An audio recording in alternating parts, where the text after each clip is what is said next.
ఒక అందమైన అడవిలో చాలా రకాల జంతువులు ఉండేవి. అక్కడ ఒక చిన్న కుందేలు ఉండేది. దాని పేరు మిఠాయి. మిఠాయికి తినడానికి ఇష్టమైనది మిఠాయిలు. అది ఎప్పుడూ తన తోటలో కొత్త కొత్త మిఠాయిలు తయారు చేసుకునేది. ఒకరోజు మిఠాయి తన తోటలో ఒక పెద్ద మిఠాయి చెట్టు నాటింది.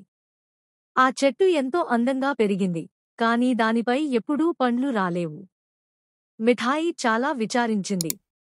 ఎందుకు ఈ చెట్టు పండ్లు ఇవ్వడం లేదు అని ఆలోచించింది.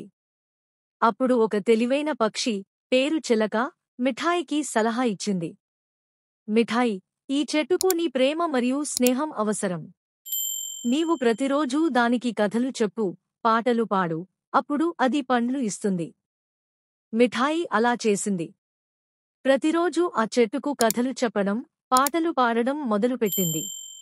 కొన్ని రోజుల తర్వాత ఆ చెట్టు పెద్ద పెద్ద రంగురంగుల మిఠాయి పండ్లు ఇవ్వడం మొదలుపెట్టింది. మిఠాయి చాలా సంతోషించింది. ఆ పండ్లను అన్ని జంతువులతో పంచుకుంది. అందరూ కలిసి ఆనందంగా మిఠాయిలు తింటూ, పాడుతూ, నృత్యం చేస్తూ ఉండేవారు.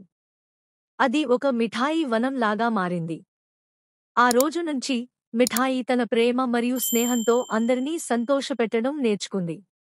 అందరూ ఆ అడవిలో సంతోషంగా జీవించసాగారు. ప్రేమ మరియు స్నేహం ఎప్పుడూ సంతోషాన్ని తెస్తాయి. మనం ఇతరులతో పంచుకునే ప్రేమే మన జీవితాన్ని అందంగా మారుస్తుంది.